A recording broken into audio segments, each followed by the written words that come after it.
Nice. To speaker view, pin that to me. All right. All right, welcome everybody. We're gonna give a few minutes for people to join us on the live and on the Zoom. We've got one person in our waiting room. Hola. Welcome, welcome. He's joining us. So just a heads up for people joining us right now, you're gonna be muted and it's gonna be, you're gonna basically need our permission to unmute yourself. And we're just doing this so that everyone can, like, no one will like disturb the flow of the conversation or the flow of the event. So just let us know if you want to be unmuted and we can unmute you. So also, just a heads up, the lighting is coming. I know right now it looks kind of sketchy. There's 3 guys in front of the camera in the dark with us, but with the mask on, but we're testing the lights so you guys can see us better. So that is coming up really shortly. definitely. So yeah, we got the whole squad here. So welcome everybody. Hello. What's up? I should probably take my mask off. Hello. So we've actually exactly. So there you go. Oh, a bit better. So how do we want to do? I guess we can, like, when it's your turn to like talk and play your stuff, we'll just move to the side and let you come and sit up here. So, but for now, we'll kind of do an introduction of we'll who we are and what we are. All right. So, do we want to? I guess we'll just kick things off now. Just assume. All right. Cool. So, welcome everybody. People are going to be joining us on all the platforms. I'll admit you in and let you in from the waiting room. It shows up on here for me. Welcome everybody. This is Lala Mabebe. You may not recognize me because of the mask and the hat and the glasses, but this is me. And welcome to our first masterclass event featuring the UK's very own, and I guess soon to be Asia's very own ROMderful. So yeah. Thanks for coming. Virtual clap. Thanks for having me. Virtual clap. So what I'm gonna do is like briefly go through what this like event's gonna look like. It's just gonna be a 2-hour event. We're gonna keep it really informal, like low-key, very just accessible. I'm gonna talk very briefly about what PBY is, what we do for those that are joining us on the different platforms who don't know. And then we're gonna jump from there into kind of a brief introduction into ROM. I'm gonna ask a few questions, get things warmed up, and then I'm gonna just give the floor to him and he's gonna talk about music, his process, whatever he feels comfortable sharing with us. And then we'll go into our actual masterclass segment. So if anyone's ever seen what a masterclass is, it's essentially a program where people who are selected and shortlisted for getting feedback will like play their thing or show their craft to someone who has a bit more experience, who's seen as quote unquote, you know, sort of the master, if you will, for these purposes. And they get feedback from that. And the idea is that they get a chance to learn from someone who's kind of honed in their craft how to do what they want to do. So we thought we'd give 3 of our students the opportunity to do this. We hope to do more of these in the future. Also, let me know if you can't hear me through the mask. Like, do I sound pretty clear to everyone so far? Just give me a thumbs up if I do. Okay, great. So yeah, and then we'll play 3 tracks. We've actually sent the tracks to Rom. He will be hearing them live. These will be his live reactions, you know, right in front of you. He's never heard it yet. And then we're gonna have some feedback and vibe to it. And then we're gonna just jump into question and answer and just kind of let the conversation flow. So now I'm going to open up our slides and share my screen, and we're gonna talk about PBY for those who are joining us right now. So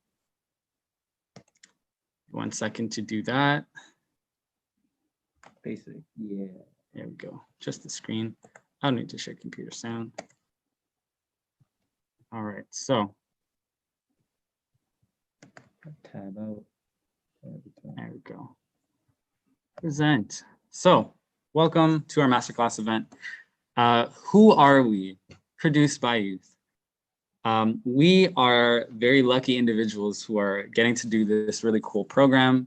And we're essentially a grassroots organization whose aim it is to make a safe space for Black youth in the city of Ottawa to pursue music, to learn about music, to build their confidence, and to have access to the resources to make and create music. So our aim is to be a Black-led organization creating a safe space for Black youth. These are our socials. If you want to engage with us, we're going to be doing some live like social media, tweeting and posting throughout this event. I'm going to go real quick through this intro. Normally, this is the intro we give during our events and orientation, but I'm going to go through it much more faster because a lot of people are very familiar with what we do. And even those joining in will not need a very in-depth breakdown of who we are. So we'll talk about what it is that we're trying to tackle as far as issues, how we're trying to do that, who we are, the mechanisms we have, like who we're accountable to, who the actual team is that's standing here beside me, and then what we're trying to do through our project. So, so we started this program because of issues that we noticed, not just in the city, but in many spaces and communities, and that's the lack of safe spaces, specifically for Black youth. For Black youth to feel comfortable, for Black youth to see themselves represented, to have a place where they can connect. And so that is one thing that we're hoping to tackle through this program.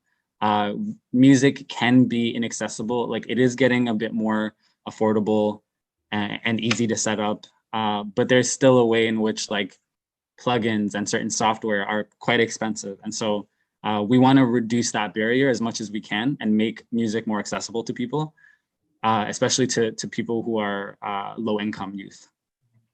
We know that like in general, especially among diaspora youth and immigrant youth, first and second generation, there's always this like cultural disconnect between like finding your identity as like a individual, connecting that to the world around you and the world that you come from.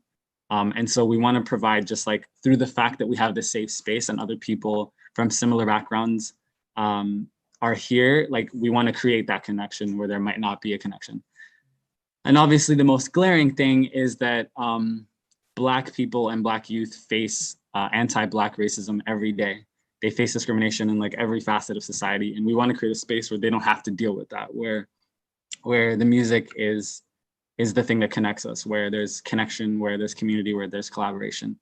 And so we want to specifically cater this program for Black youth who often do not have these opportunities, who often don't have the same access as other youth. And in general, music and the arts are not always encouraged as things to pursue, but we want to show that like there are other ways, there are the avenues of making a living for yourself, of creating a living and generating revenue. And so we want to encourage and make that more accessible, that music and the arts are something that people can access. So yeah, so how do we do that? How do we tackle all these issues? Our program is specifically catered to Black youth, so those that are ages 15 to 25. We want to create a safe space for Black youth to have an outlet, to have informal mentorship, to have a place that's relevant to them, to center their experiences, and to actually give them like actual physical resources. So what we've done here is we've built a bunch of computers, we've installed Fruity Loop Studios, which is what we're using as our digital audio workstation, to give a set of workshops to teach Black youth how to make music and how to do that. And so we'll go into what it actually looks like. So our classes are weekly or bi-weekly, depending on how we roll out our programming. Lately, we've been doing things every week. And so we're actually getting ready to start our third cohort of students. We're going to be 15 youth in this space, physically distant, socially distant, well, maybe physically distant, but hopefully not socially distant. There's going to be basically 9 classes that we use to teach them everything from music theory to how to record instruments in their voice, to basics of sound design, composition, arrangement, sampling, as well as business, branding, and marketing when it comes to being an artist and a musician. And so these 9 workshops, they're meant to give a combination of like instruction time, but also free time for students to learn, to have the resources and to kind of mess around and experiment. We are in a 3-year project horizon. So we can finally talk about this. We have funding from the Ontario Trillium Foundation, which provides grant and funds for different programs across Ontario. And we've received funding to run this pilot program for 3 years. So we're in our second year now. Things are going amazing. Our plan is to like increase the number of computers, increase the number of youth that we can serve per class over these 3 years. And the way we do that, despite not being a registered non-for-profit ourselves, because we're just a grassroots org, is because of the space that we have and the people that run the space. So Saw Gallery, they're an artist-run gallery and center. And yeah, so this is literally the space that we're in. So I can like do this and show you this. Yeah. So it's this amazing space. And we work with them. They are like support our mentorship as far as being an organization. They keep us accountable financially. They help us with the administration, and they work with us collaboratively to like offer this program and run this program. So special shout outs to Saw Gallery and all the staff there that help us run this program, without whom this would not be possible. And shout outs to Ontario Trillium Foundation as well. So the team is us. Who am I? I'm the program coordinator and lead facilitator and co-founder with my two colleagues here of Produced by Youth. My main role is like the connector. I do have classes that I teach and things that I specialize in, like when it comes to sampling and certain classes that I'll specifically like take the lead on. But my main function is sort of as the coordinator. And so I'm speaking with our organizational mentor, Saw. I'm speaking with our funders. I'm helping organize events and coordinate things. I myself am a musician. I'm a producer, singer-songwriter who has experience as an Ethio-Canadian in this city, in this community. And I want to use that and leverage that experience to basically help create this safe space and to teach Black youth. And we've got Samuel right here. Hey, what's up, guys? My name is Samuel Kanza. I'm the marketing and outreach coordinator. Thank you, sir. And thank you for this very humble bio of yourself. Oh, he's actually a phenomenal musician. thank you. He doesn't want to say it, along with Young Heat, who is going to speak next. Both very, very good producers. So shout out to him. So yeah, as I was saying, so when it comes down to social media and marketing and so forth, I'm in charge of that. I'm in charge of creating marketing plans for the organization, reaching out to different organizations, letting them know who we are. When it comes down to even certain events like this masterclass, I'm in charge of creating the flyers for it and putting them up on our different socials and making sure everything runs well on social media mainly. And even in terms of outreach, I also support Lalam when it comes down to outreaching to students and finding different students who would like to join the program. Just a quick little bio, as you guys can see on the screen. Congolese Canadian, and I've worked with several nonprofit. Yeah, Who Congo, all my Congolese peeps. Shout out to you. God is good. I worked for several nonprofit organizations, so I have a heart for just the nonprofit and giving back to the community. And that's why when it comes down to Produced by Youth, I think for all of us, I can speak for all of us, we have a desire to help our community. That's really what it is. So that's who I am, and I'm the marketing guy. Awesome. Thank you. All right, so mine is not going to be as good as Samuel's because he's just so good at talking. Live. But my name is Tafari. I'm a lead facilitator and I make music. So basically what I do, I'm doing a lot of equipment work. So I'm setting up, the builds for our computers that the students are going to be using here. Doing any software things. So when it comes to like setting up FL Studio, I've been engineering for the past 4 or 5 years, and I've been creating music for about 10. And I've run a recording studio, but majority of the time have just been a music producer, and that's what I am at heart. So when Lalam initially came up to me and told me about this idea that he had to like help the Black youth and to kind of do it through teaching, almost like a cathartic, like create music and like express yourself through music, I was like really excited. And like I said, like my introduction is not going to be as good as Samuel's because I'm not that good at talking. But anyway,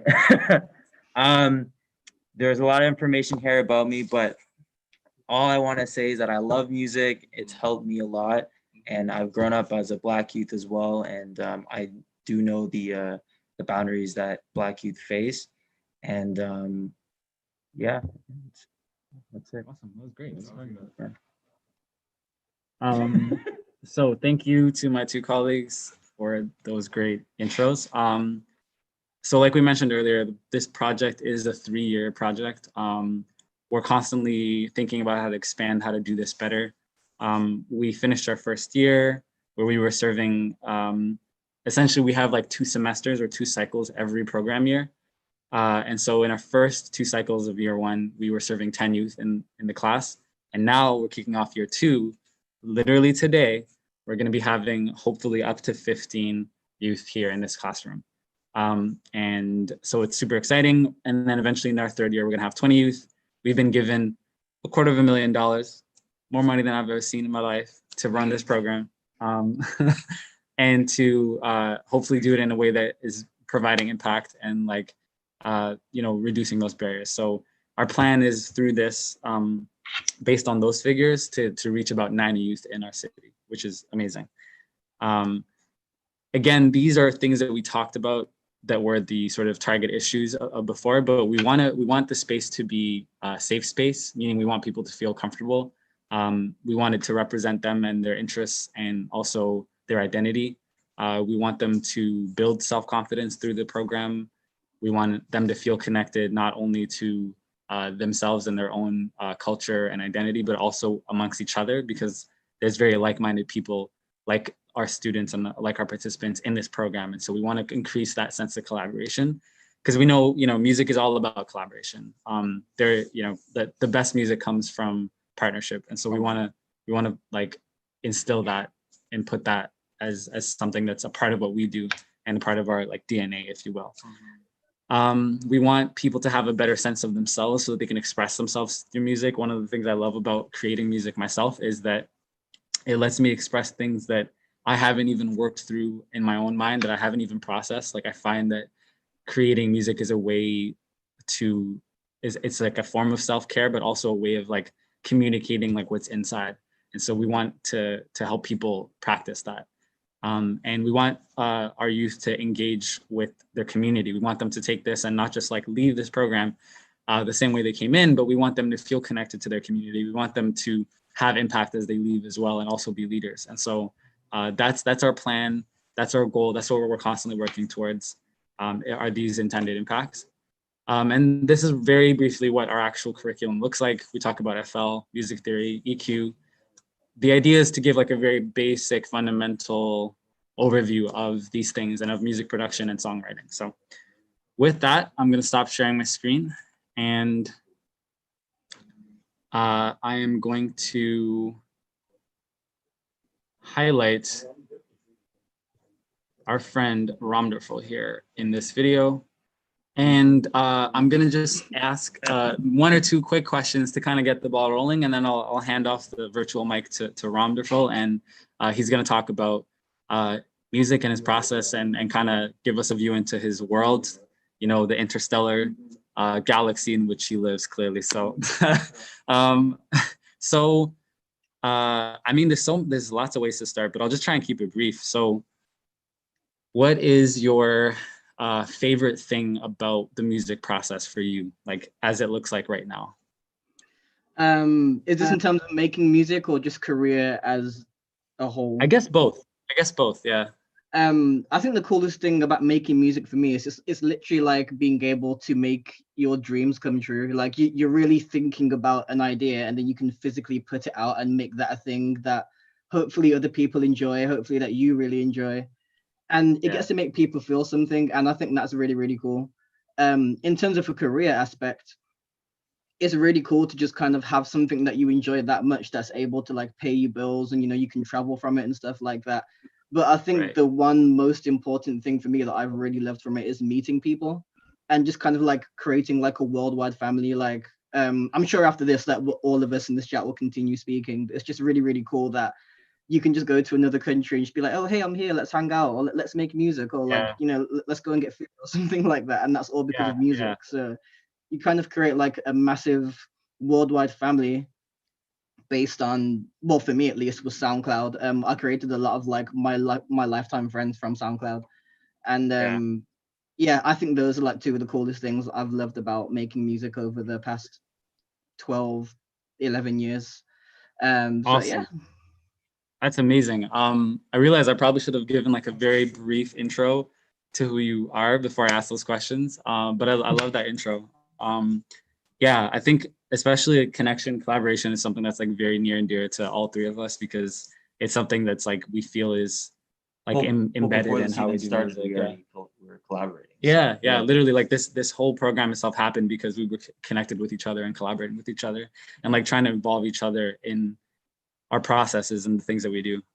So for those who do not know, because I realize there might not be people who are as tuned in as I am as a fan of ROMderful's music, but ROMderful is a producer, singer, songwriter, recording artist who's kind of all over the place as far as like where he like situates himself. He's, you know, you'll find him in different continents, but he's primarily based out of the UK. He, like, you can't really put a genre on what he makes, honestly, but he's a successful Black young artist that we want to kind of put on this platform and give you a chance to have access to and to learn from, and give a chance for all of us to learn from each other. So yeah, let's welcome ROMderful and thank him for coming here.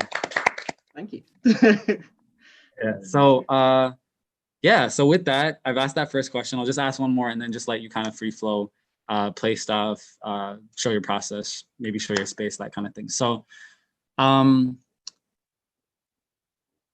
what is the, like, you found like the most important thing to keep in mind when you are doing what you do specifically, when you're doing music production, when you're doing you know, songwriting, recording, like what's like the one thing that you notice when people have this quality, like it makes their journey better, it makes like just things like, you know, what's like sort of an important quality that you found through music is like, you know, something that people should work towards or that like you kind of need to be able to do this stuff? I'd say not boxing yourself in, like kind of not sticking to one method of making music all the time, because realistically there are millions and millions of different ways to make music. Like, you don't have to learn theory, but learning theory helps. You don't have to learn how to mix, but mixing helps. You don't. Ooh. I don't know if, can everybody see ROMderful or is it just me? You might be having issues. You don't have to learn to do all of these kind of things, but if you do, it. Oh, can you guys see? Oh, there we go. Yeah, It stopped right at the beginning, but you're good now. Yeah.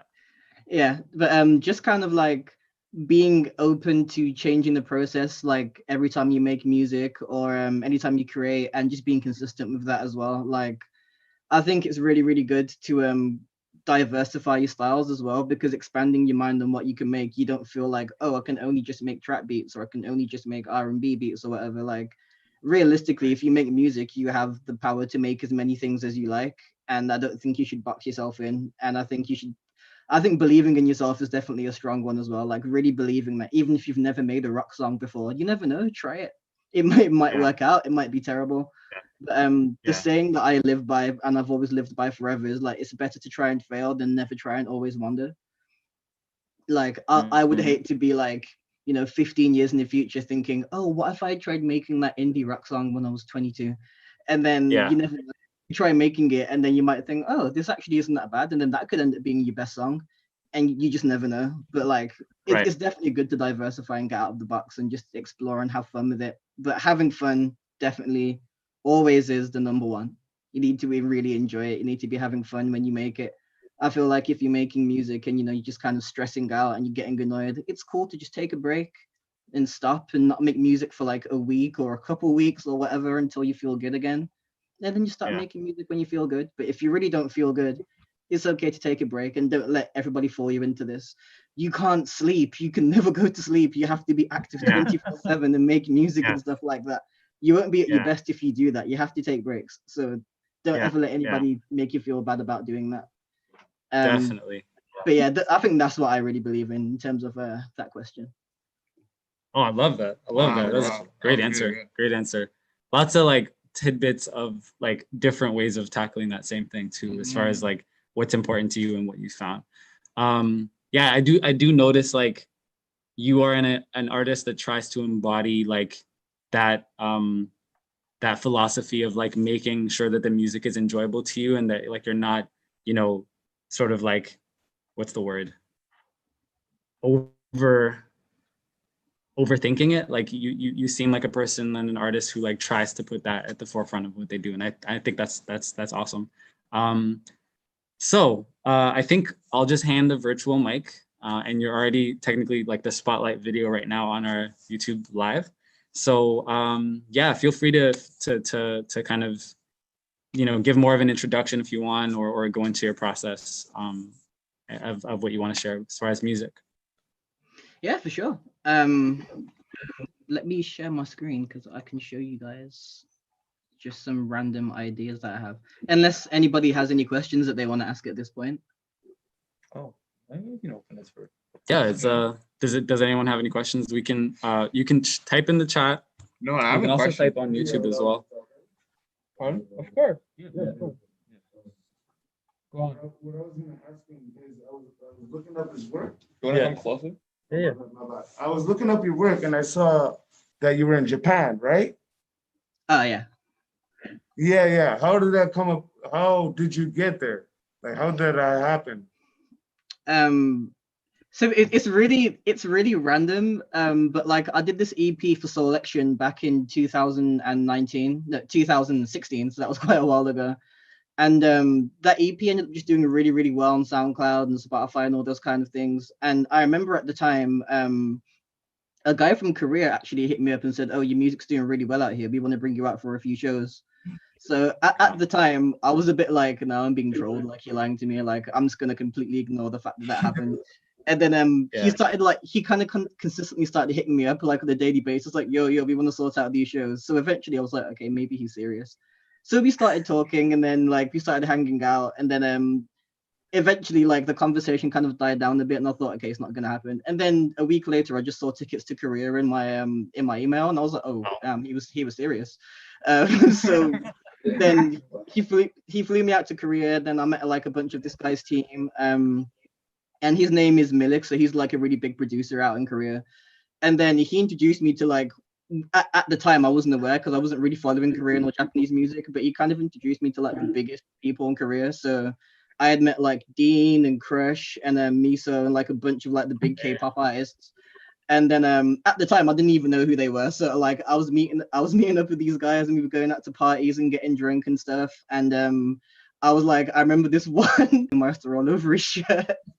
And ever since then, me and Dean became really good friends because of that moment. And then during that trip, I managed to get over to Japan because they organized some shows.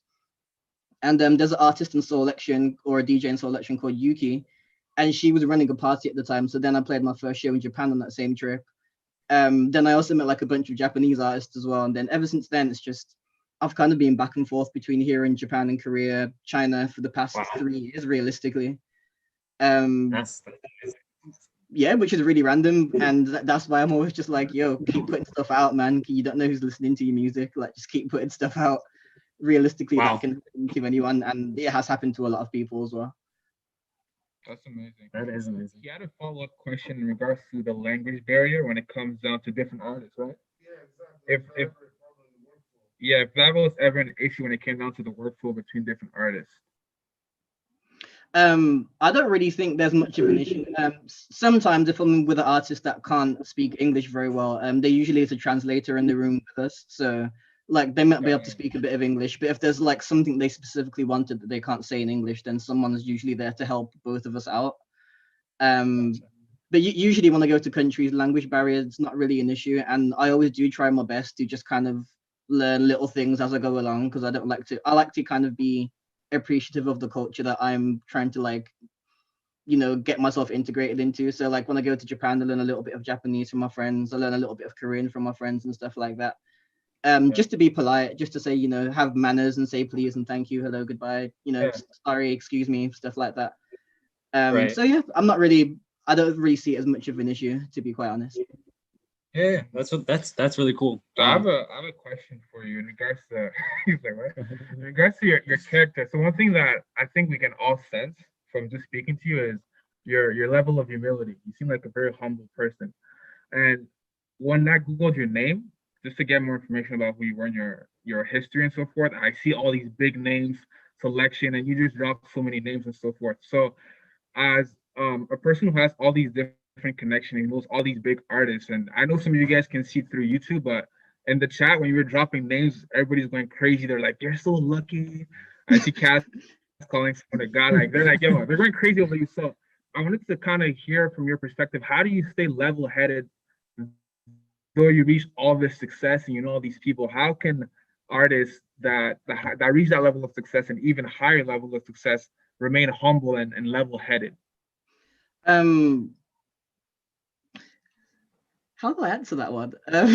It's really weird because I don't really see myself the way other people see me, if that makes sense. So whenever I'm talking to people, I'm just kind of seeing myself as I'm just a normal guy. Like, you know, I have an obsession with GameCubes and early 2000s tech and retro video games and stuff like that. And I like food. And if anybody else has those same interests, like, hey, we can be friends. It's cool. And I don't know. I just like personal connections with people. I like talking to people. I don't like to have this. I feel like some people would usually, when they get followers, they have this kind of superiority complex where they think I'm better than people and I'm higher above you because I've worked with this person or I've got this follower or you've got a blue tick or whatever. But realistically, it doesn't really mean anything. I think what means anything is maintaining good connections with people, being happy with what you're achieving, and just being happy with life in general. And for those kind of reasons, I don't feel the need to make myself feel big-headed about what I'm doing. Realistically, I don't mind sharing or giving away any tips or like helping other people out. Because realistically, what we should be doing is like pushing the culture forward at all times. So like literally even when I'm on Discord or when I'm on Twitch and I'm, you know, making beats or whatever, if I have a sample pack and somebody wants it, I'll literally just put a link to it on my Discord and be like, hey, go and get that drum pack that I use all the time, or like whatever. When I go to other countries and, you know, someone's like, I love your music or whatever, and I'm like, hey, let's go to IKEA, let's hang out. And then I just make friends and then we play PlayStation together and stuff like that. I don't know, it just keeps life fun. It keeps you like more down to earth, knowing that like people who might see you as people who might be fans of you eventually just end up becoming friends. And it's just kind of like, okay, well, I'm fans of my friends, and some of my friends who I work with, like K Faraway, for example, he's like a really frequent collaborator. I'm one of his biggest fans, but he's also my best friend. So it's also just kind of like, oh, you make music, I make music too. Hey, cool. Then if I meet somebody else who makes music and they was a fan, that's kind of like, hey, show me your music, and then we can be fans of each other and we can be friends. Right. I don't know. I just don't feel the need to be big-headed or anything. I think that actually ruins a lot more things. Plus, like the little town that I'm from in the UK, I'm from a really small town called Dudley, which is like northern UK, and not a lot of people really come out of this city. I can't really name anybody who's come out of this city and done anything significant or like super huge. And I think coming from a background like that, I just kind of learned to appreciate all the small things. Like I'd be really happy if like, I always remember I played this one show in Manchester last year, and somebody who came to my show went all the way to IKEA just to get me a pencil.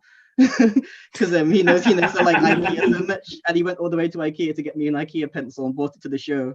And little things like that mean a lot to me, because like, oh, you know how much I like IKEA, and you really just went out of your way to get me an IKEA pencil. Just little things like that. And I like people to be able to feel comfortable and come to talk to me and not feel like afraid or anything like that. Yeah. It's just like, I'd say it's a lot of reasons, but yeah, I don't think I'll ever feel the need to be that kind of person, especially because of where I'm from, and the people I keep around me are also really level-headed people as well. I'm not really fans of like really egotistical people. It kind of makes me feel uncomfortable, to be honest, sometimes talking about my own music, but like, I don't know. Yeah. Yeah, no, that was a great answer. That was a great answer and great question. I also had a really quick IKEA related question, because I used to work there. So like I'm always, at my friend's house looking at their furniture and wondering, like what's your favorite piece of furniture from IKEA? What do you think is the most practical piece of IKEA furniture? you can't go wrong by getting like they have like these really basic like $6 tables, and like it's literally just like Yes. a square with 4 legs, but like you can't go wrong with that table. Like it's like the most cheap, the most practical, universal use for anything. And then plus you can go and get tables and then go and get some meatballs and mashed potatoes and just chill out, man. Like Exactly. IKEA's a vibe. I don't know anybody who's over 18 who doesn't like going to IKEA. And if you haven't been to IKEA, I recommend going to IKEA for no reason at all, and you will have a great time. We're getting lots of questions. I'm wondering if we should just like go through our Q&A now or save some of them till the end. Maybe we and, can like, save some, and then we can accumulate some, and then we'll ask them after. Okay. We have 3 now, so Yeah. we'll bring them up later. Okay, great. Yeah, So for sure. we'll save these questions for later. So yeah, I'll hand now this virtual microphone to you and just let you talk about whatever you feel comfortable talking about. Okay, cool. What to talk about? Well, I'm 24 recently. I come from the UK. I make beats. I play guitar, bass, drums, a little bit of keys. I sing and songwrite. And if you can tell from what I said before, I'm just a huge nerd, pretty much. I just really like old tech and like old retro video games and new tech or just any kind of things like that. And I really like IKEA. And I think Pineapple's the coolest fruit ever because I think if you was to put arms and legs on it and eyes, it would look like a really cool Pokemon. So I think pineapples are really, really cool. Pretty much I just started playing guitar when I was 6. My mom got me a guitar when I was 6 years old, and I just kind of got really interested in instruments. I started playing violin when I was 8, but then I got into an accident where I tried to get a football out of a tree, and I climbed into the tree and broke my arm. So I couldn't play violin for like 6 months. Then I picked it back up, and then I attempted to do a backflip when I was 9 and landed on my shoulder. So I had to stop playing violin. And then during that time, I started to learn to make beats when I was 10. And then pretty much everything just kind of went from there. I just kind of started making beats. I picked up a few extra instruments.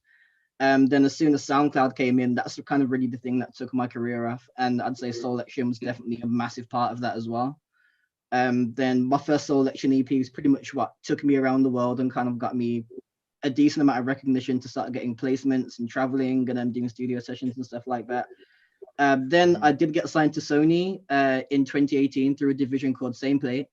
And I was signed to Sony for 2 years. I released my first studio album with them last year called Press L to Continue. That had like a lot of great features. I've had a load of great sessions over like my whole career as well. Like I've met some like the really like some of my biggest idols ever. Like I had a session with Music Soul Child last year in LA, and that was like a massive thing for me because I'm like a really, really huge Music Soul Child fan. And yeah, then I just recently started to expand that into Asia as well quite a lot in the past 2 years, and I've been producing for a load of artists over there like Dean, Crush, DPR, which are like a really cool collective out of Korea, and they're really, really cool. Recently just got a song done with this artist in Japan called Syrup, and he's really, really, really dope. He's one of like probably one of my favorite Japanese artists at the moment. Yeah, and then I'm just kind of working on various projects for like a bunch of different artists, most of which I can't name under contract, but they will come out very soon. And yeah, I pretty much just spend my days making music, playing video games, and cooking food. And I think that's everything I could probably tell you about me and my career. And yeah, I have a few random beats I would like to show you guys. How do I share my screen? Okay. What the hell? Ooh, Whoa. the vault. 63. The vault, the SoundCloud. Vault. This is nothing. Look at that. I've got like literally 642 private tracks on here. Jeez. But like, I don't know. Every single time I make something over like the years, I just kind of like put it there just for like, okay, what time did I make this? When did I make it? And where is it? Because a lot of the time, it's just I think one piece of advice I can give you right from the jump: make sure your files are organized and you know exactly what your beats are called. Because the amount of times I'll send a beat to an artist or something, and they're like, "Yo, can you send me the stems for this?" And I'm like, "I have no idea when I made it. I don't know which folder it's in.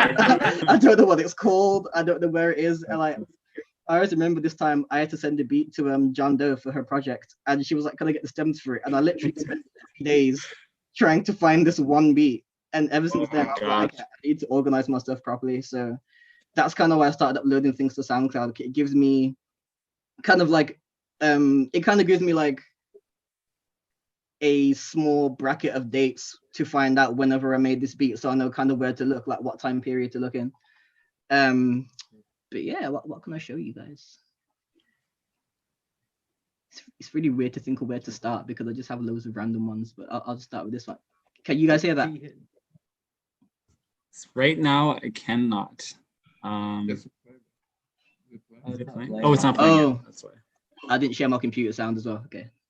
How about now? You hear that? Okay, cool. Yep. Yeah, so I'm just gonna play through like a bunch of random beats. I'm probably just gonna like stop them and start them and probably talk about them a bit. But I'll play like Definitely. I'll play like 3 or 4 maybe, and then yeah, we can get into listening to your beats, and then I guess after any questions or anything, if you want to hear any more of the 76 I have in here, then I can happily play some of those. Great. But yeah. Definitely.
So I actually made this one on Instagram Live around a month ago. My friend, who's like an amazing keys player as well, Caleb, he came through and gave me the keys and the bass in that little bridge section.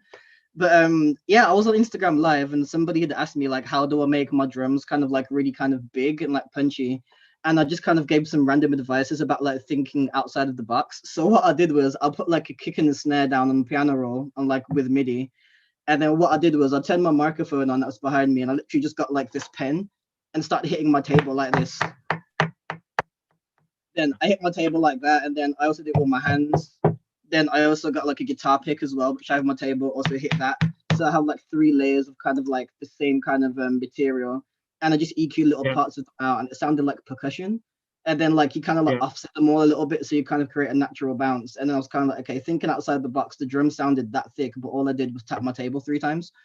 And it's kind of like, you don't have to rely on like the best sample packs or whatever. I think the best sample pack you can ever have is, if I presume everybody here has a pretty up-to-date phone, whether it's an Android or an iPhone, the microphones in those things are really, really good, man. Like I really recommend just taking your phone out with the voice memo and just randomly tapping things and hitting things and making sounds. I've actually got 2 drum kits on Splice, and I literally did that for like most of the percussion folders in my sample pack. So I was just literally hitting random things with my phone and just processing them really differently and stuff. You can create a lot of interesting sounds doing stuff like that.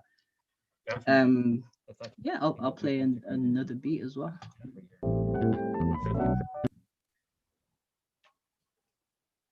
Ooh, the sound has stopped.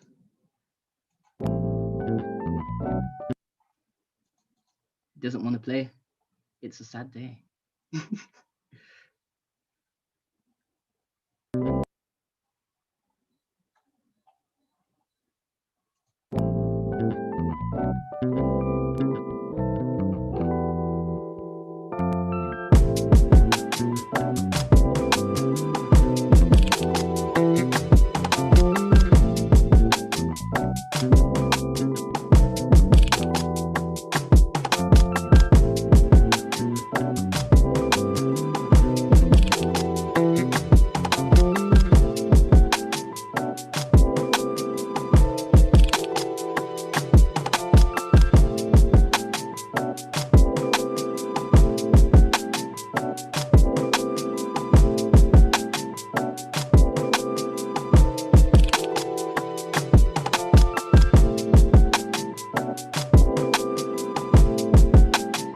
Yeah, I think for me as well, I definitely put a strong emphasis on my drums because I really like punchy drums.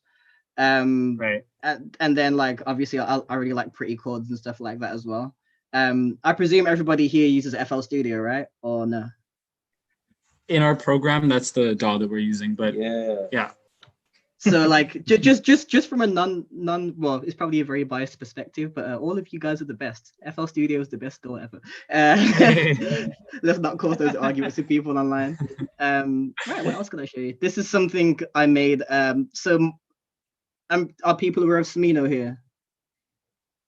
Yeah. Yeah. Okay. Definitely. So I remember Monty Booker made a song called Clink for for Smino's second album.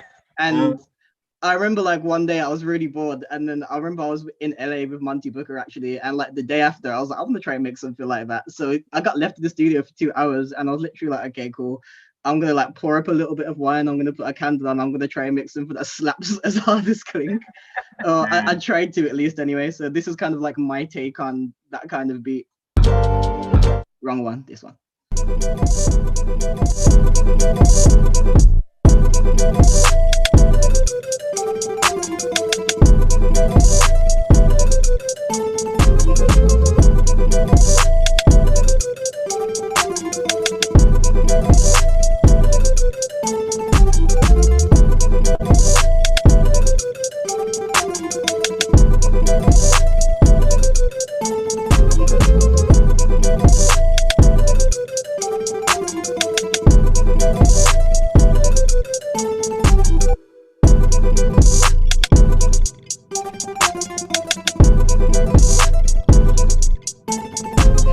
I remember I played that beat in my friend's car after we made it, and literally the seats were literally like bumping up and down in his car. We was like, wow.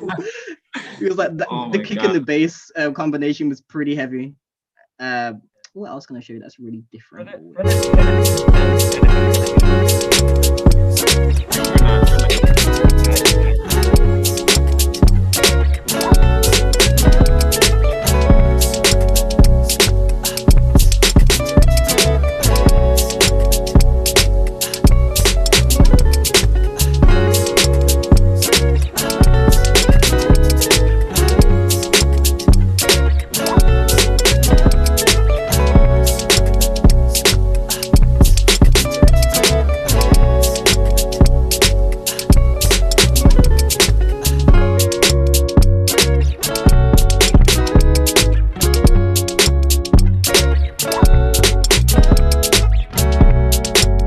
And then like some 2008 Drake type beat, like.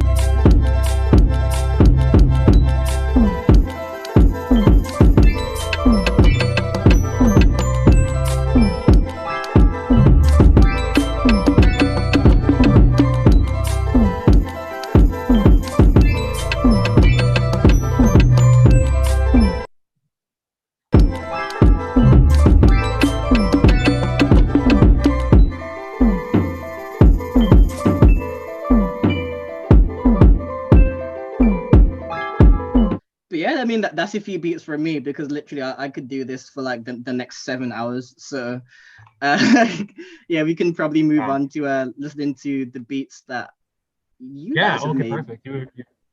Awesome. Yeah, this is I wish you could see the people in the back here just vibing to it, and I wish we could see the virtual the two people. all the people in the back right now. Cool. So yeah, we'll just for everyone else's knowledge, we're going to switch over now to listen to our 3 selected students' work. So maybe we can start with Joshua, since he's here. So he did Thursday. So that's Thursday. So you can play the Thursday track.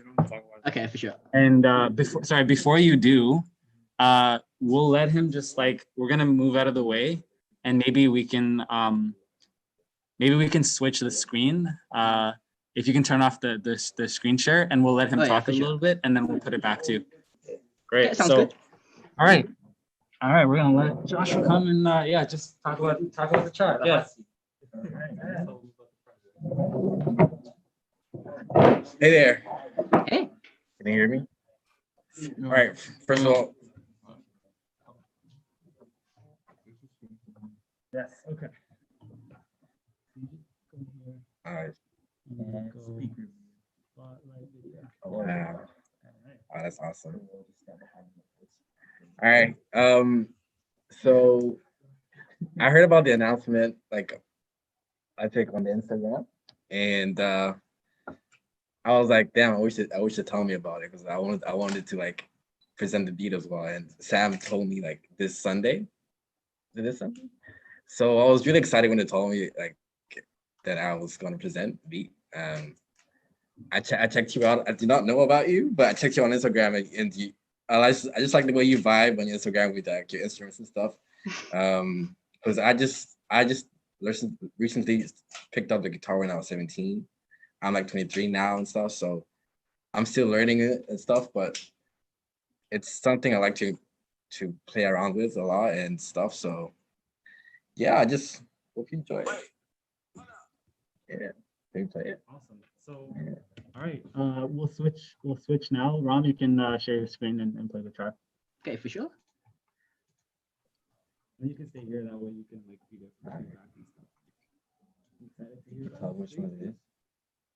By the way, awesome for picking up the guitar, man, because playing an instrument definitely adds another element of like something really exciting to your beats. And plus playing guitar is just really, really fun. So great choice. But you're Thursday, right? Yeah. Yeah, okay. Just wanted to make sure.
Dude, that's super, super nice, man.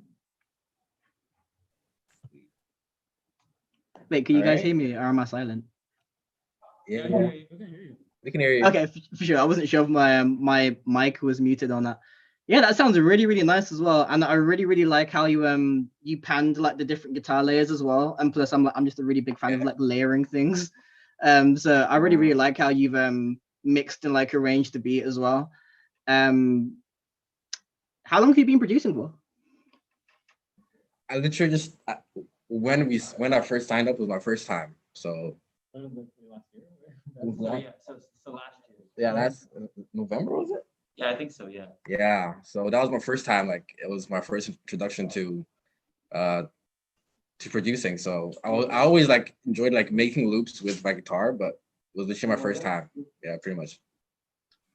Dude, that's awesome since that's November. Like I remember like it'd be like 2 or 3 years to even learn to make like a beat that sounded like, oh, I actually like this. So in terms of like you doing that in like, I guess like 9 months, that's actually really, really dope, man. Awesome. Thank you for the feedback, man. Honestly, I think the only thing I'd even say is just like, maybe just try like doing like little cuts here and there. So like sometimes like just take out the drums for a little bit and like then put them back in. It just kind of keeps the beat more like interested, so it doesn't seem like a big loop, if that makes sense. So like just kind of like little bits of variation here and there. But other than that, sounds really cool, man. Yeah. All right, man. Thank you very much. Thank you.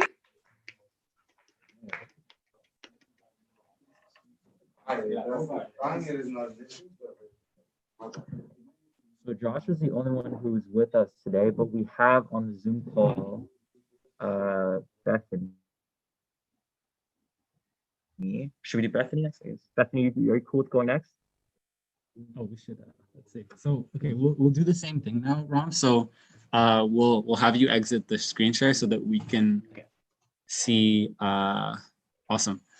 All right. So Bethany's there. She goes by Soon Days, and that's that track. So we will ask to unmute, and now you should be unmuted. Yeah. Cool. So yeah, feel free to tell us a little bit about your track and maybe introduce yourself as an artist as well. So my name is Bethany. My artist name is Soon Days. I'm kind of like a producer. I like to make beats. I started making beats when I first moved to Canada, which was like 2017. And I feel like it was really good for me because I was just like still new to the country. Like I don't have that many friends. And I was just able to just like express myself and like learn how to I kind of taught myself how to use FL Studio. I just spent like a bunch of time on YouTube just watching tutorials, and I eventually just like figured it out. And I'm actually glad that I did, because like honestly, like music, like I've always felt so like passionate about it, because like I can just like put my emotions into it and really just like express how I feel and like really just put out a vibe and everything. And for me, I feel like most of my tracks just like depend on like what I'm listening to. So that track that I just put out, like that I sent to them, is like because like I think recently like I just like listen to like more like drill music. So it's kind of like it has like more of a drill vibe and everything. Though when I first started, I started making like lo-fi because I was like really into like the whole like lo-fi R&B type of vibe. So I feel like my genre is like always changing, which is okay because I feel like I'm just into like a lot of different stuff. So yeah, that beat actually at first I had a different beat that I was working on. But then when I was looking for like when I was going through like my old beats and everything, I found this one, and I was just shocked because like I haven't listened to it in a long time. So I was like, whoa, it's actually really good. So then I was like, okay, I'll listen to this beat. So this one, it's Oh, you're muted. You're muted. Sorry, we're gonna ask him. Okay, you're good. You're back. Okay.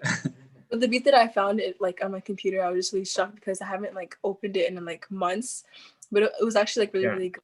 So I just wanted to share that with you guys. Yeah. Oh, awesome. Okay. Yeah, I love to hear that. Like literally when you were speaking, I was like, oh, I do that too. Like I literally just kind of like just listen to a bunch of different things, and then if I'm feeling to make that one day, then I'll happily make that.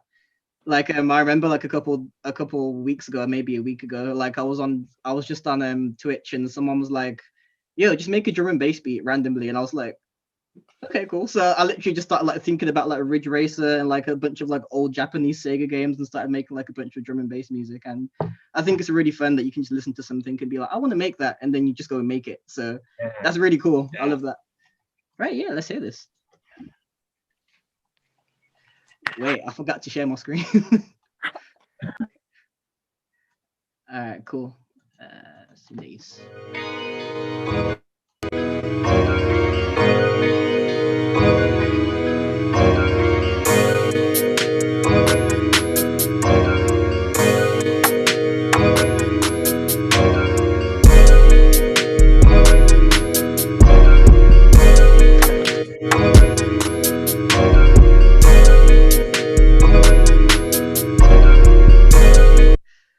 So in the UK, we have this term where if something gasses you up, you have to wheel it real quick. So we're gonna have to like we have to pull that one back, because damn, that was slapping. Wow, that's good to hear.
drums are hard AF.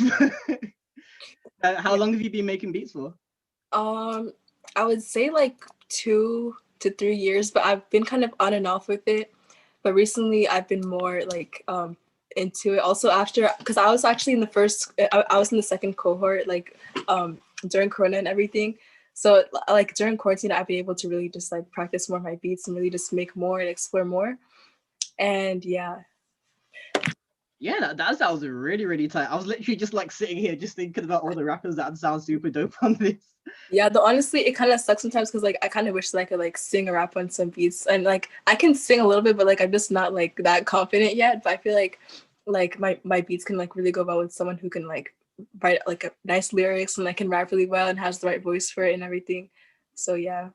I mean, the thing is about songwriting is I don't think, or like this goes for kind of anything in life. Like the first time you cook is not going to be the best thing you ever cook. The first beat you make is not going to be the best beat you ever make. So the first time you do a songwriting session or write something might not be the best. The first time you sing, it might not be the best. The first time you rap, it might not be the best, but it doesn't mean that you won't be super dope at it. So if you have like the thought that you really want to try rapping or singing over something, I think you should do it. Because like the more and more you do it, the more and more you'll get confident with it. Even if that means you don't show anybody for a year, just do it for yourself for a year and just keep on like doing things every single day. And eventually you'll get a couple months into it and be like, you know what, I actually sound pretty dope. And then you'll listen back to the first thing you made and you'll be like, wow, okay, I've came a long way from there. I think everybody goes through it, and there definitely is a massive confidence aspect to putting your own voice on a mic for sure. But it definitely does get a lot easier the more and more you do it. So I think you should try that if that's what's in your head or that's what's in your heart. I think you should go for that. All right. Yeah, I think I will. Because then also you also learn to cater beats to vocals better as well, because if you can always have like vocals to like make beats around as well, you can also end up making better beats that suit your vocals, and then just learning how to cater beats for vocals as well. So I really think you should try that. You should do that. All right. Yeah, I think I will. All right. Thank you. Yeah, no problem.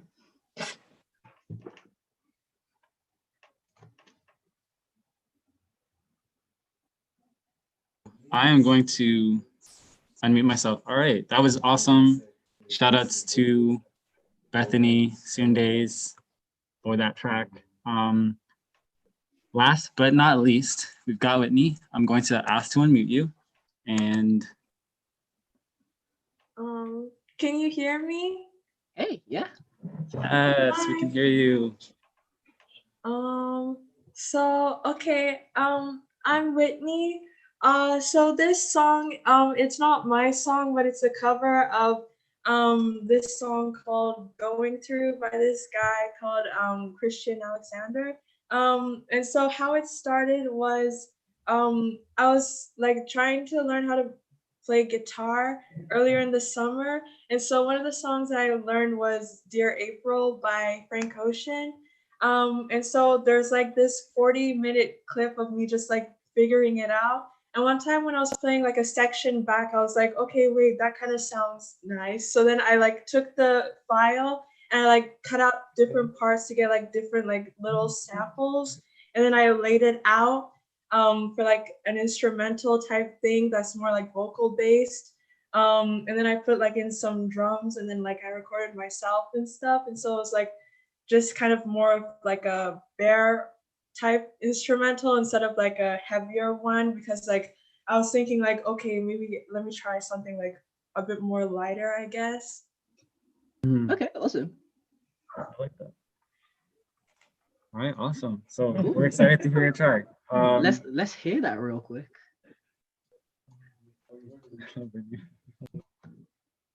I am dead. I know you can if you just understand that I'm over here.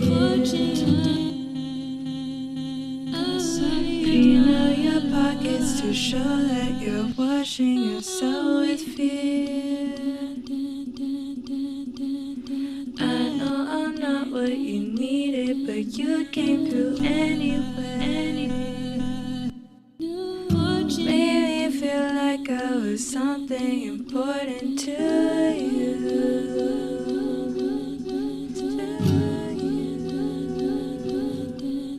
To you.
Just flew by time.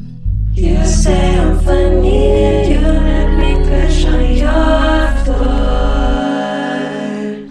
Your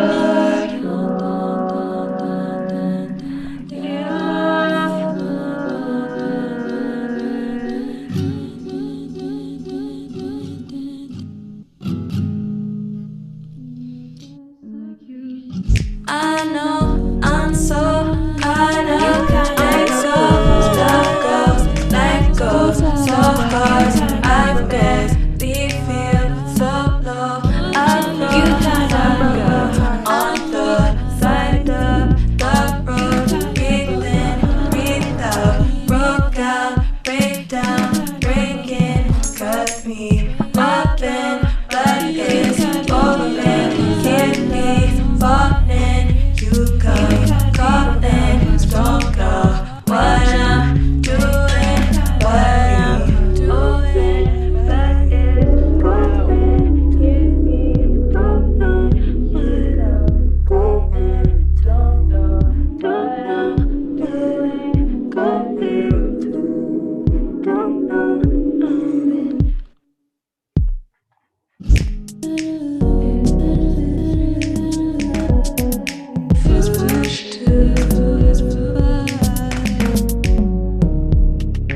If this is real love, this was real love. If this is real love, if this was real love, if this is real love, if this was real love, if this is real. If this was real love.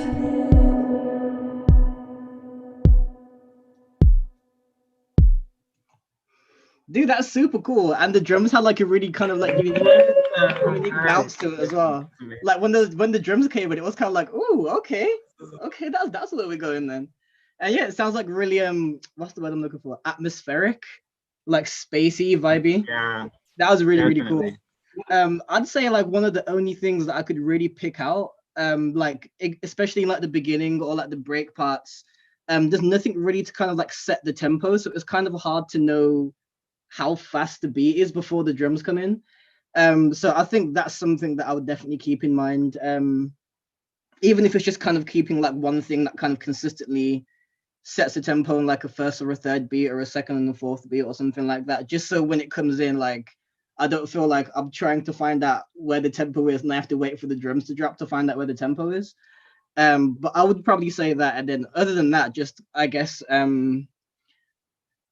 like I said, mixing's not something that's entirely super necessary for you to have to do, because there are people whose jobs it is to mix for you.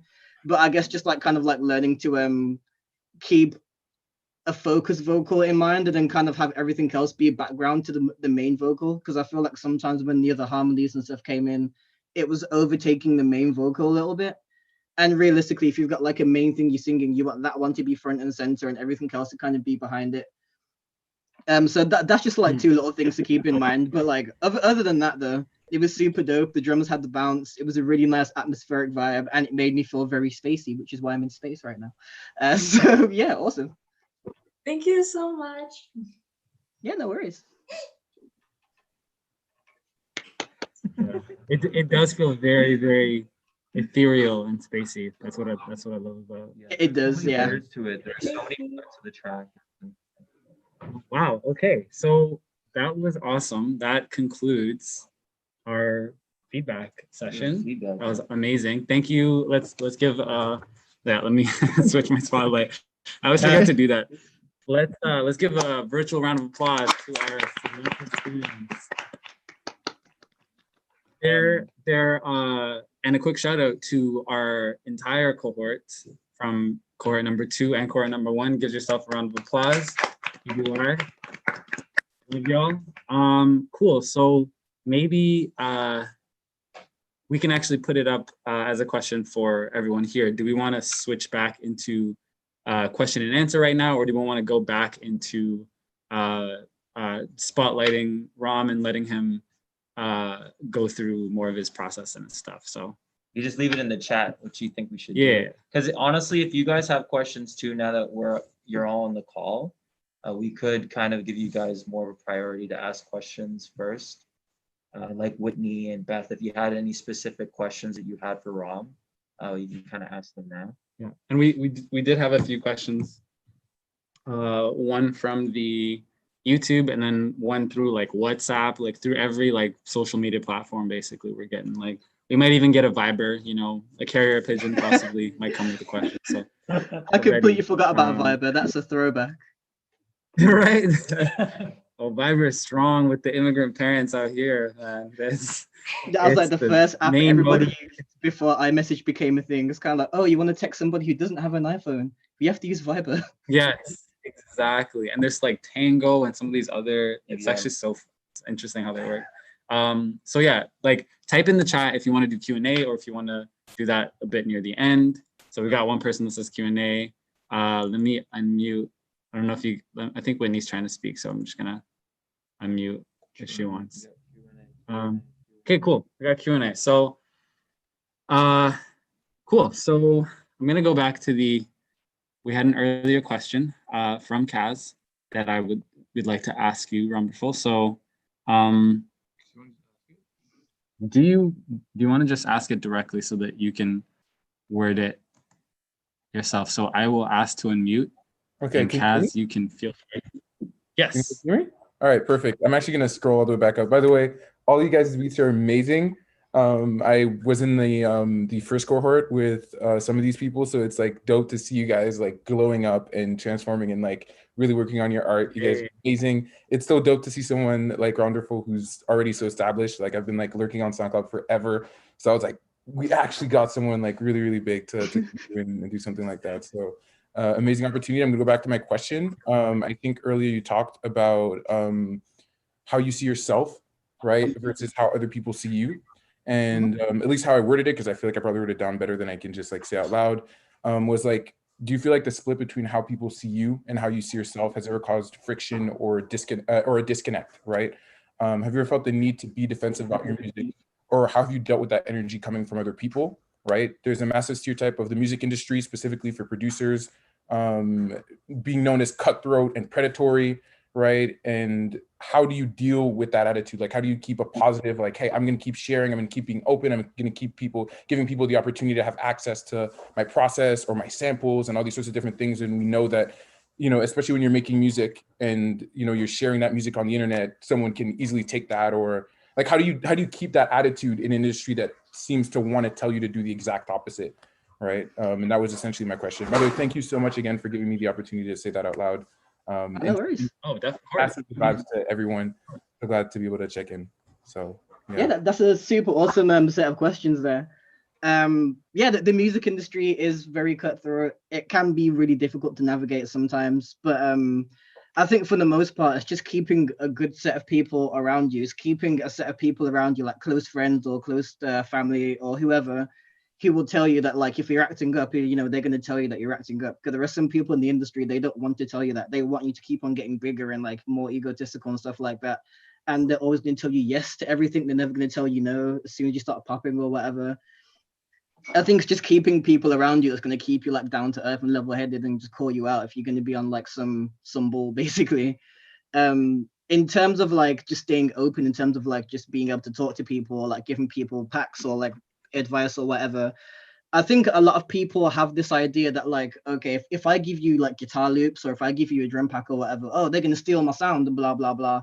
And I think that comes from a place of insecurity, knowing that like, oh, if I give this person to somebody, if I give this pack to somebody or whatever, they're going to do it better than me and I'm going to lose my place. But like the way I see it as is like, just because I give you a drum loop or a sample pack doesn't mean you're going to do it exactly the way I'm going to do it. I feel like you're going to do it the way you're going to do it. And I think at the same time, we also have to remember that anything I have on my computer, for the most part, or anything that any other producer has on their computer, for the most part, we all have access to exactly the same things. Realistically, you can Google probably any of the sample packs I have, or you can find anything on the internet, basically. So I think that whole idea of being defensive about not giving somebody help, especially when somebody reaches out to you to ask for help, is a bit selfish and rude. especially when it comes from people who look up to you as well. So like I've just always been open to be like, yo, if there's something I'm able to do that you're struggling to find on the internet, and you can just directly ask me, as long as I'm able to answer or I have the time to answer, I'll just happily just be like, okay, this is how I'll do that, this is how I'll do this. That's why I go on Twitch and I share my screen for like 2 or 3 hours, and it's kind of like, this is how I do everything. I have no issues with like letting anybody know how I do things, because at the same time, that anything that I give you could help you to go on to the next stage of your career. And I think that I'd be really rude to withhold that from you if I have the opportunity to help you do something like that. So that's the reason I feel like that. But yeah, I think the reason I managed to stay like that is because I keep myself surrounded by cool people, which is the main thing. And yeah, just like, I don't think you'd always have this mindset that everything you do is perfect and everything you do is correct and stuff like that. I always tell people, especially in terms of like giving feedback, like, just because I said something doesn't mean it's necessarily correct. That's obviously, opinions are a subjective thing. So like, if you show me a beat or something, can I say to you like, oh, maybe you should try doing that or whatever? So, like, I always say you should try, or maybe you should attempt to do that or whatever, but I'm never going to say you should do that, you have to do this, blah blah blah, because that's based on my process, not your process. So yeah, I think that can come down to a lot of things personally, but I think just kind of like staying like that, it makes life feel more enjoyable as well. It's made the industry feel more bearable, because I'm not getting caught up in like all of the fakeness and all of the clout, which clout can be a disease. People really do go crazy after they start getting a couple hundred or thousands of likes or followers or whatever. I think it's also just kind of seeing past social media as well, and realizing that like behind these numbers that you are seeing, they are real people. So like, I don't think you should be rude to people on the internet as well. Just because I can't see you doesn't mean it's not going to affect you in some kind of way. And realistically, I am also I don't know. I've just always been like a really people person. I really like talking to people. I like trying to feel comfortable around people. If anybody's bringing like really bad energy around my circle, I'll just probably tend to like kind of distance myself from it a little bit. But yeah, I think it's just like knowing what you want in your heart, and knowing that it's cool to like maintain acting a certain way, and it's cool to kind of like just be happy in yourself, and not letting anybody else's opinions directly influence the decisions that you want to make. Like because I know there are some people's like, oh, why would you go and hang out with fans, or like, why would you give people your sample packs or whatever? But that's not really like a massive issue to me, realistically. I think everybody should be trying to help each other. That's what music's about. And the music industry can definitely cause a massive degree of separation between people, where nobody wants to help each other. It's just all like me. But like the more and more you have like-minded people willing to help you out on certain things, the more and more you're going to feel like more community-based and more like family-based, and you're going to start to feel like more happy, and more like you have support and people around you who want to help you out with things, rather than just feeling like I have to navigate this whole cold, scary music industry by myself. Like, it's really cool just to have people around you that are also feeling the same thing, going through the same thing as you, and just doing it together. And then once all of you get to the top, you can be like, well, that was a long journey, but that was fun. But hey, we're here now, and you're still with the same people that you came up with, and that really is quite a cool feeling. That was a lot of stuff to say, but yeah. I hope Thank you. that answered your question. Such a well-spoken individual. Like, thank you. That's a lot of stuff to keep in mind. Yeah. I don't know if I'm still. Yeah, for sure. So yeah, great question, great answer. We've still got a couple here, so we'll just keep firing them off. Straight from the bowels of WhatsApp, we've got one question. One question, which is, what's the story behind your name? I feel like I've heard it asked on Twitch at least once. But yeah. So my name's Ramel. Everybody since I was in like second grade has always just called me Rom. So my producer name actually, and what I released my solo lecturing project was just Rom. Then I found out that was really difficult to find on Google, because read-only memory, like computer chips, exists, and like emulator ROMs for like video games, blah blah blah. So if you have to search ROM on Google, like you wouldn't see me till like the 6th page or something like that. So I remember like one day I was outside talking to my friend. I was like, I kind of want to make a name change. I have no idea what I want to do, but I want to sound like I'm a cartoon character, like some kind of like Marvel superhero or something like that. And then like I was like, I don't know, I meant to say I want something that sounds wonderful, and I accidentally slipped up and said ROMderful, because my friend was coming down the street. He was like, "Yo, Rom," and I meant to say wonderful. They said ROMderful, and then my other friend was there like, and I was also like, I was like ROMderful, and then we was both like, that actually sounds kind of cool. And I was like, I'm gonna do that. And then I remember my old manager at the time. I remember I told her, yo, I want to change my name from Rom to ROMderful, and she was like, why on earth would you want to do that? And she was kind of against it. And then the next morning, I just changed all my stuff to ROMderful, and she was like, "Why did you do that?" And I was like, "It will work. It will work. Trust me." Yeah. And yeah, clearly it worked out. It definitely has put me on the first page of everything now, which is helpful. And That's awesome. yeah, I guess it feels more like a brand, more like a character, more kind of like. Right. I think it's a good name to express the colorfulness that I'm like. I think, as you can tell from social media and stuff like that, I'm a massive fan of just color or a lot of color and stuff like that.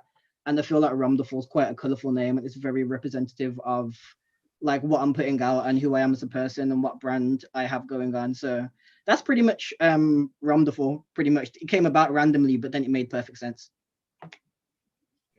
Awesome. We have one question that's like in the form of two, and that one is like, who are your musical influences and inspirations, and how have you, or rather, how long did it take for you to find your own like unique musical identity? So my main musical inspirations are Dwele, the Neptunes, very, very obviously the Neptunes. Tyler, the Creator, very, very obviously Tyler, the Creator. I really love them. Sorry. The Internet, I really, really love them. Roy Ayers, I think his music's really, really like, I feel like Roy Ayers' music sounds like a rainbow, and I just love everything he does. So I really love Roy Ayers' music. Layla Hathaway, her voice is incredible. I know she doesn't like produce or make music, but the whole musicality behind her songs has always been really, really inspiring to me. And then yeah, those are pretty much my main inspirations.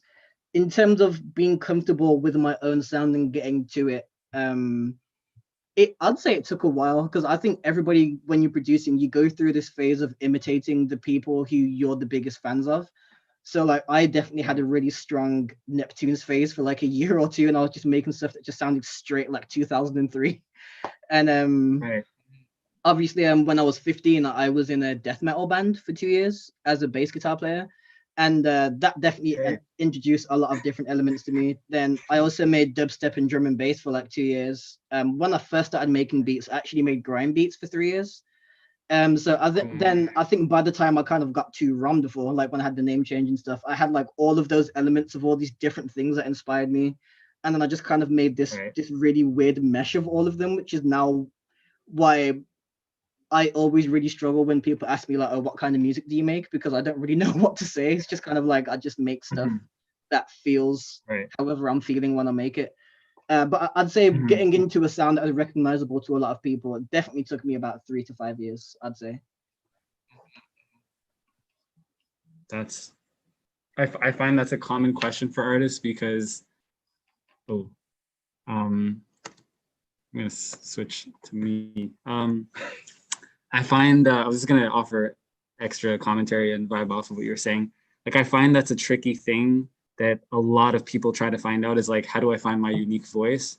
And it's a tricky question, because like it assumes that like everybody is their own like unique island, disconnected from everyone else, but that's not how music creation happens, and that's not how it works either, right? So it's like I think like the fact that that question came in two parts, I think actually speaks to the fact that your inspirations actually become your unique style. Like you take all of your like whole host of inspirations and the things that you do, and they become like this weird kaleidoscope and this like mosaic that becomes you. And it's you because it's actually equally other people, and that's what makes it you. So I think I used to struggle with that concept too, that like I had to have like, I don't know, whether it was like some signature, like for the world, like some beat tag or just something that made me different and unique. But I think the more you create, it becomes more obvious that like you start to favor certain things in your workflow, or like the way you arrange and compose, and then it just becomes hopefully a recognizable like signature thing that people can kind of instantly hear you. But I think your style can be the fact that you don't have a style, like that can be a style to me. Like that Pretty can be much. like, oh, that's this person because I can't put a genre on them or I can't put a box on them. So I think that's a great question. So awesome question. Thanks for that. Let's see. Did we have any others? Did you guys have any questions? Yeah. Okay, we got some more. And we have one more. I think that's supposed to say labels. Cool. So what's kind of your equipment or your setup for creating music? What's that look like for you versus what it looked like in the past? So in the past, like I'd say the first 5-6 years of me making beats, it was really kind of like ghetto and basic. Like I had like this really old ass like Windows XP computer. I didn't even have any headphones, so I literally just had to use the speakers that was like on the monitor, like on the actual screen, and like they were really like trebly and like MIDI, had no bass at all whatsoever. That's pretty much all I had to make for like 3 or 4 years. And I only had the demo version of FL Studio for like 3 or 4 years. So that's what helped me to be kind of really quick with FL Studio and learning how to like make the most of the time in it, because I used to know that like if I make a beat, I'm never going to be able to open this project file again, because that's how the demo version works. You can only use it for as long as FL Studio was open. Then when you close it, you can't reopen it until you buy it. So that definitely helped me gain a level of precision and speed with FL Studio. And then eventually I managed to get like these cheap set of like Logitech speakers from like a store for like $15. And then I started like making beats with those for a couple of years, and that led me up to about the selection phase.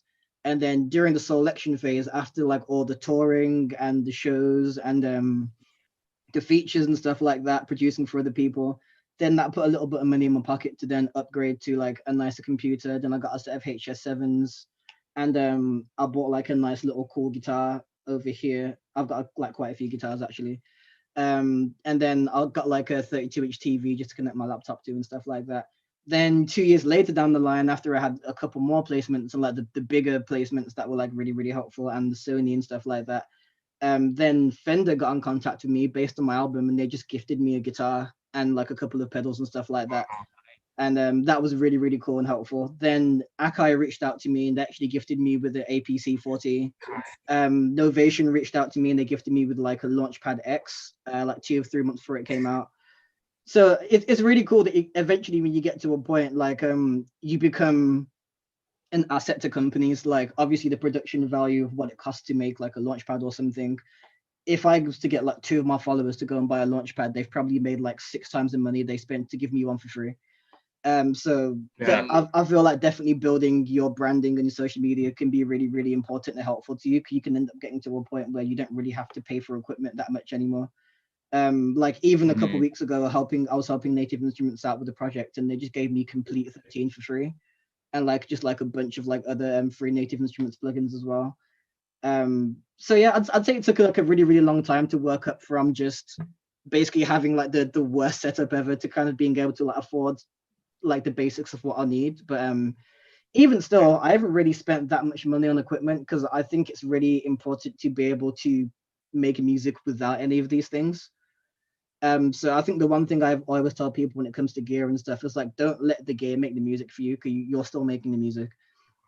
Like I know whether I'm in this room or whether I get rid of every single thing in this room, just take my laptop and a pair of headphones, I'm still going to be able to make the same quality of beats regardless.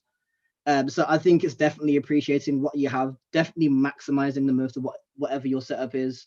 And then eventually, once you know you're solid with that, then you can just kind of upgrade little bit by little bit out of curiosity. But just remember that all pieces of gear are pretty much out of curiosity. I don't think anything is really a necessity other than a laptop and a pair of headphones, and maybe an interface. Like having monitors are nice, but it's not entirely necessary. Like if you have a good set of headphones, that's also good. Somebody else can mix your beats for you if you don't want to mix, blah blah blah.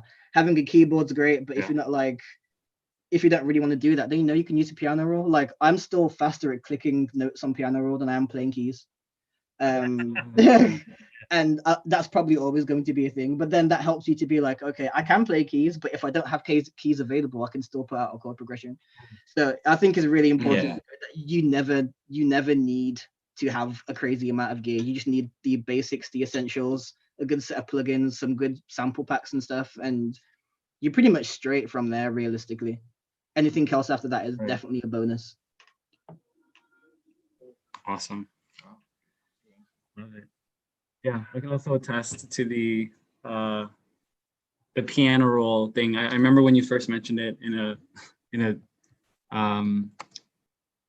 Twitch stream. You were like just like whizzing through and just laying down all these MIDI notes. And then you mentioned that you're actually more comfortable or you're faster putting that down. I don't know why, but that surprised me because I think there's the assumption that like one way of creating or one type of workflow is quote unquote better or more refined. Like a lot of people can get stuck in that mindset that like, especially when it comes to music theory, that you need music theory to make better music or to make great music, or that you need to be a, you know, trained like instrumentalist or musician in order to make great music. But I think the way that music is made now kind of breaks that barrier, breaks that like that way of thinking. So I think that's great. Like I mean, at the end of the day, like the point of you making music is the fact to put out music that sounds like you, that music that's the way you want it to be. And if whatever route you take to get that sound, it doesn't really matter. Like you can literally go out with your laptop microphone and hit a trash can with your foot and to make a snare. And if that works for you, then do that because it might sound really cool. Like you don't have to just go and get like the same sample packs as everybody else. It sounds cool. Whatever works for you, basically just do that. Like you don't have to play keys. You can use piano roll. You don't have to do that. You can play keys. You don't have to do either one of them. You can get somebody else to give you a MIDI pack and just put in other people's chords, splice. They do whatever works for you to get to your end result, basically. It doesn't really matter which way you do it. The other question we have here is, how do you resist imposed labels? So when someone says like, oh, you are this, or you make this, like, how do you kind of push back against that? Don't give in to the energy. Like basically just if you know you have something that you want to achieve and you really want to like make a certain sound for yourself, then basically it sounds really like cliche, but just kind of do it. Like if someone tells you like okay, you sound like this person, for example, or you sound like that, then you know, just make something different, or just keep trying to do whatever you want to do. But at the end of the day, no matter what, you can change your sound 50 times. You can try and give in to every single person that says something. Regardless, everyone is always going to say something. So I think eventually you kind of get past that point of caring what other people say, because you know realistically you got to do what makes you happy, because no matter what, people are going to say something. If you do something to make other people happy, other people are going to say something. If you do something to make yourself happy, people are going to say something. If you ignore all of them, people are going to say something. It doesn't matter. You can't ever escape that. I think it just comes to a point where you just have to focus on you and what makes you happy. At the end of the day, you're not making music for other people. You're making music for yourself, and other people happen to like it. And that's the way I kind of approach music. Like, I have to like it before I put it out in the world. If I don't like it that much, and then judgment happens, and that's a different thing. But if it's something that I really like and I put it out there, and one or two people say, you know, oh, it sounds like this, or they impose labels on it or whatever, you got to remember that that's just one or two people out of like a potential 1,000, 100,000, whoever listens to your music. It does sound kind of cliche, but you definitely do get past the point of caring and knowing that it doesn't actually affect you in any way. I'm not sure if that was a helpful answer or not, but that's just the way I feel about it personally. I think definitely. I think like honestly, for you, your genre is your name, right? Like you've been talking a lot about how it's very personalized to you and what you do, and there's no real genre on it, right? Like there's people who will hear something they really like and go on Spotify and try searching it up and try to find it by genre. And I think that's honestly might even be kind of an issue with music right now, is that people are more attached to the sound but less of the person behind it, right? Like if I'm gonna go listen to ROMderful, I know I'm hearing ROMderful. I'm not hearing hip hop, you know? So I think that it just depends on what path you take to, because there's definitely people who take the path where they just want to be one specific thing and they just want to make money and do one thing. But your approach to music is more personal and it's more about you and what you want to do. So I think Kaz, like for you, it's just really what you want. I think for you too, Kaz, I think I see that in you as well. You really want it to be more personalized. So I think following what Rom is saying is really important to get what you want from music. So yeah. Awesome. So we do have some more questions coming up. I don't see any others on YouTube, so maybe after this question we'll jump. Did you have another one after too? Or did you have another question? I think you came out saying you had another one. But... I think you asked. Yeah, asked that already. Cool. So after this last question in the chat, and if there's none on YouTube, we'll jump into the rest of the process and maybe showing some more of your work. So this last question, or these last two questions are, it's like technical as far as like your process and song structure. So how do you come up with B sections to your songs? What's a good strategy for, so that's one question. Let's just start there and then we'll go to the other questions. So coming up with B sections for me at least, obviously my favorite era of music is like the early 2000s, and I feel like that was an era where having B sections in music was really common. Like most songs had like really cool bridges or B sections or whatever, especially the Neptunes. I thought the Neptunes always had really fire bridges and B sections, which is a really big inspiration for me. And I know a lot of the time that came down to simplifying the main drum pattern and then changing the chord progression, the melodies, changing the bass, like changing the feel entirely.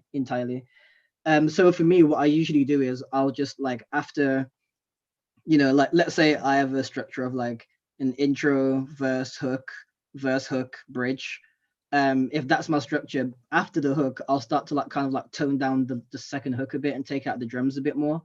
And then when it kind of comes back in, there's like a little moment of silence before the beat completely changes. And the drums might probably remain mostly the same, apart from one or two elements, but then I entirely change the chord progression, I entirely change the sound, I entirely change the melody. But then also you have to make sure that however that ends ties in really good with the hook or the main chord progression. So I think it then comes into thinking, you can kind of, like the cool thing about music is that anything works. And anything is anything. Realistically, any chord can work with any chord, depending on how you resolve it, in my opinion. So you could do like a crazy chord progression, but if the last two chords don't make sense with going back into the hook, then it might sound a bit unfinished. So I think that is definitely something to keep in mind when you're making a B section, just making sure that it, as much as making it different, you got to also make sure it definitely flows with the rest of the song. So once the B section comes to an end, the hook makes sense again. Instead of it just being like, oh, we're back in the hook, but like that was really unexpected and weird, and I feel kind of unresolved in my heart. So I think that's how I approach B sections personally. Gotcha. When I first started making music and making beats, I was obsessed with like a complete switch up, and so it always felt like I was making two beats. And yeah, it just switched up in the middle from one beat to another. So it took a while to realize like, how do I make it different, but still interesting, but still familiar? So that's a great answer. Another technical question coming your way is about panning. What's a good strategy to keep in mind when you're kind of thinking about panning in your track and song and like stereo placement of different instruments and elements? I think that's very dependent on the element you're trying to pan. I think this is also very dependent on if this is a full song or just a beat. But my general rule of thumb is I usually keep the kick, the snare, and the bass center. And if I have like guitar in terms of chord and not melody, I'll usually like play that same chord progression twice, pan one left 33%, pan one right 33%, just so you kind of create a bit of like more of this like an open flower and not so much like a closed flower. Right. If we've got melodies, guitar melodies, I usually pan that about 50% to the left or 50% to the right, or I'll use two different sounds and pan 50% to the left and the right. When you're talking vocals, the main vocal always dead center. And then let's say I have a 4-part harmony, I'd pan 2 hard left and hard right, so like 100% all the way, or maybe like 80% all the way, and then the other two probably roughly about 50 or 60%, and it kind of creates like like I always describe it as like a flower, where you kind of have like the main little bit, then you have like the little stems that come after it, and then you have like the leaves at the end. Gotcha. I feel like that usually works out pretty well for creating a lot of space as well, and you kind of like leave a lot of cool little gaps where you still have space and everything doesn't sound too muddy and like too like mushed together. So I think Right. it's just like, I think the lighter elements are better panned, and then like the thicker elements, it's probably better to EQ them and treat them accordingly, and then probably keeping those dead center. But again, like I always say, this is only an opinion, so this is not gospel. You don't have to take exactly what I'm saying. Definitely. But if you do try it out and it does work, then just something else there. So yeah, that's my approach to panning. Awesome. We got another one here from Samuel. Let me put the video back on us. That was a great answer. I want to touch on the business side of things. I saw a lot of questions, and a lot of them are focused on the creativity behind your beats and so forth. So I wanted to kind of hear your journey when it comes out to the business side of things, because a lot of the artists we get, or a lot of the youth that we have in our program, they are very, very good when it comes down to making beats, or some of them are, they're starting up, but then they get much better, and they can make singles, they can make projects, but what's the next step when it comes down to the business side of things? Because a lot of the things that you were saying, especially in terms of equipment, it sounded like it was a lot of opportunities through connection, right? Through networking and things kind of just coming to you. But I wanted to kind of hear your journey when it comes down to, okay, how did you get to that level of knowing certain people that could help you with this? Or when it comes to SoundCloud, was it just more of just putting your stuff out and then people got to hear it, or it was more like you were very specific with who you were reaching out to and so forth? So can you kind of run us through your journey as a, not only as an artist, but also as a brand, really? Oh yeah, for sure. I always do say to a lot of people, I think it's really, really important to focus on more things than just the music, especially if you don't have like a team or a label or management. I'm completely independent again. I've been independent for most of my career. I just had that 2 years with Sony. But I think it's really, really important to know that realistically, the music, in terms of the music business, is the least important part. I'd say making the music is the 20%, because realistically, most people are able or have access or the means to make music. So that's not really I wouldn't say it's not special, but like finding ways to make that special apart from the sound is definitely really important, because realistically, there is only so much music you can make that sounds completely unique. But the way you approach putting it out can make it really unique. So for me, for example, SoundCloud is really, really helpful. And another reason I like to maintain personal connections with myself and like talking to like people, like traveling to other countries, is because that's how you make connections with people. Like, so for example, like when I got to go to Korea for the first time, and then I just started speaking to random people. Whenever I'd play shows, I'd meet producers and artists, and I'd like connect with a bunch of people, get their Instagrams and their numbers. I've got someone else yet when I go to Korea now. Then you make music with these kind of people and they put it out and you get exposed to their network, and then it just kind of keeps them going. And eventually then you get to like, oh, cool, I can just go to AOMG Studios now, or I can just go to Warner, or I can just go to wherever I want to go to. So I think definitely being really open to be approachable and talking to people definitely makes the business side of things a bit easier, because then it makes it easier for you to get into certain rooms with people and talk to people. Branding, I think, is really, really important. I think having something that people consistently know about you, doesn't even have to be personal, but like, for example, for me, before anybody's even heard my music, if you go on any of my social media page, I like GameCubes, I like IKEA, I like pineapples, and that's a very consistent theme that no matter what you look at me on social media, you will always find that. If you look at my music videos, you're always going to see a pineapple somewhere. If you look at most of my images, you're probably going to see a pineapple somewhere. There's a pineapple on my album cover. Like, it's just like little things like that people definitely take notice to. Like Pharrell, for example, he always wore Bape. Tyler, the Creator, there was a part where he always wore Supreme.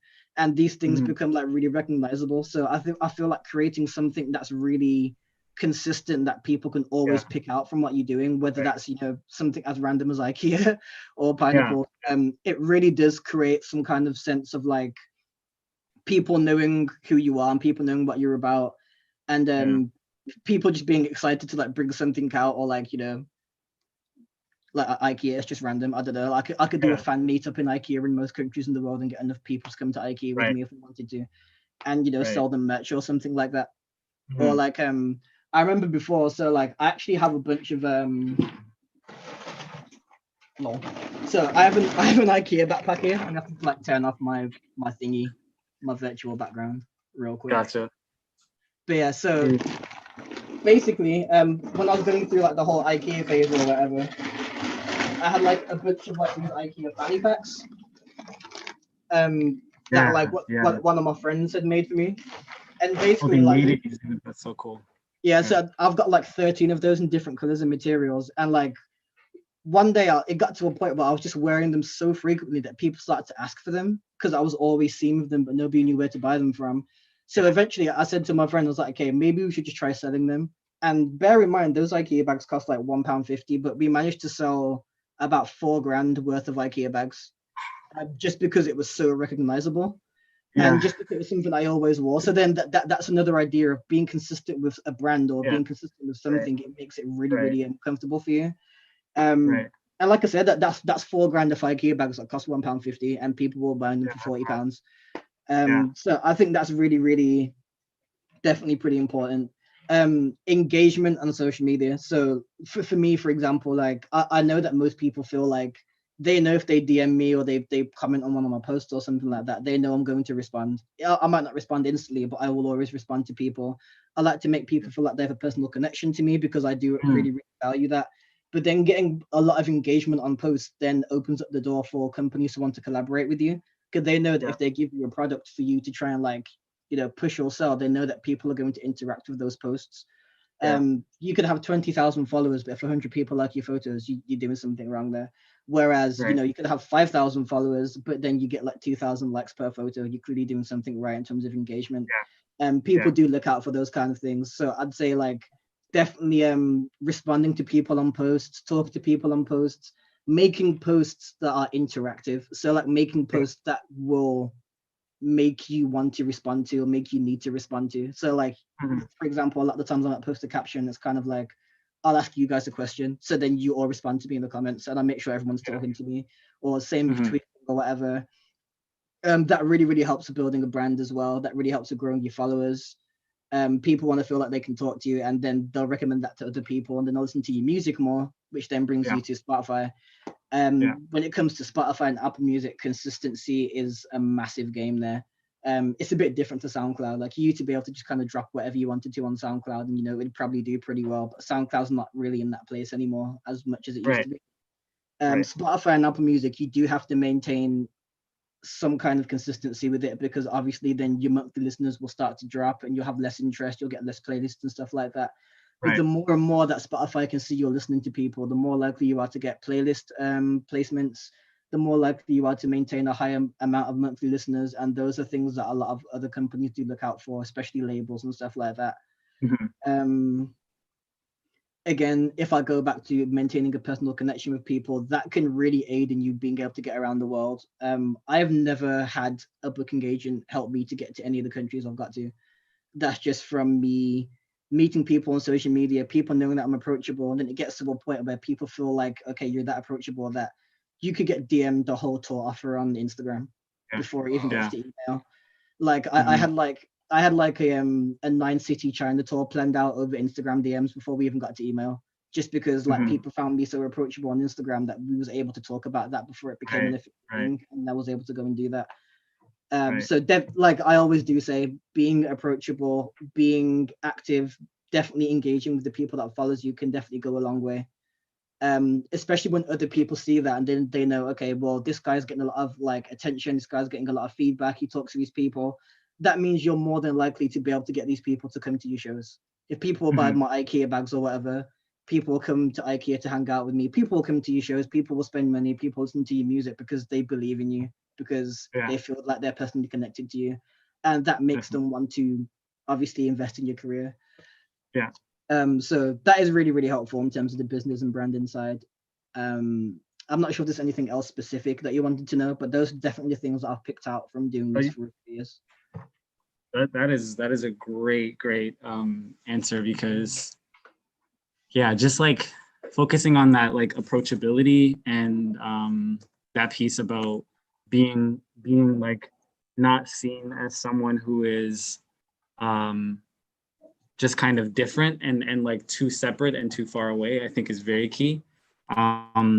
It's interesting you mentioned being approachable specifically on Instagram and like being able to do that stuff even before you get to emails, because the way that you and I connected was through your interactive ROMderful challenges, and then from there through Instagram DM. So that kind of speaks to the work that you're putting in as far as like responding and actually being on the app and on the social platform and actually engaging with people on it. So there's a lot to learn from that for like any sort of artist that's interested in like making their brand bigger and being more approachable and just getting more engagement. So even awesome. something like that, I would recommend them very highly, as like considering everybody here is producers. Doing things like beat challenges on social media really is helpful, because if you share like a beat and tell everybody, okay, you've got a week to write your hottest verse to this or your hottest hook or whatever, and people start sharing it on their stories and their posts, and everybody else starts sharing it, you don't know who's going to be seeing those posts that other people are sharing.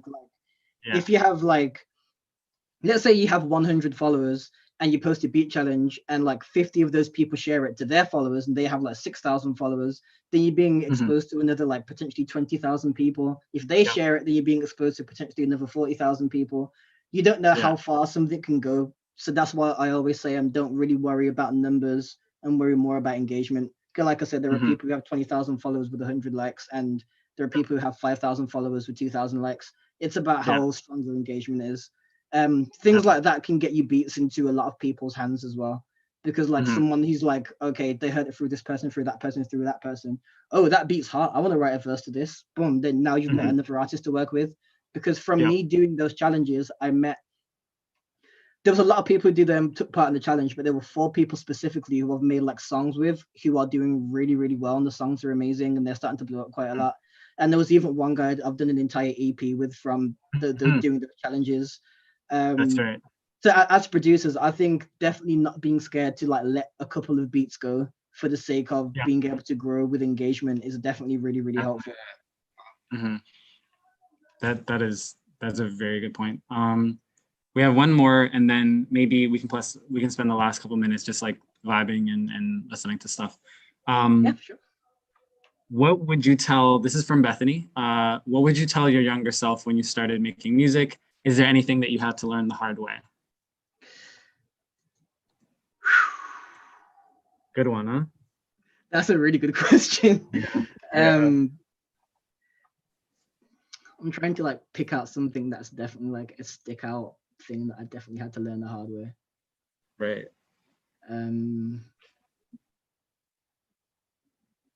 This is kind of like bittersweet, but like obviously there is a potential that you can put out beats and they can get stolen, taken. Other people release your beats without your permission and stuff like that. So kind of being selective with who you send beats to, what kind of links you send, sending links that expire, or sending Dropbox links where they don't have the ability to download. Oh, sorry. Or like even when you're sending beats to people, sending people the beats with the Dropbox links where they can't download the files, they can only listen to it. Sending private links on SoundCloud, you can still rip those from SoundCloud even if they're private. So I would be careful sending people private links.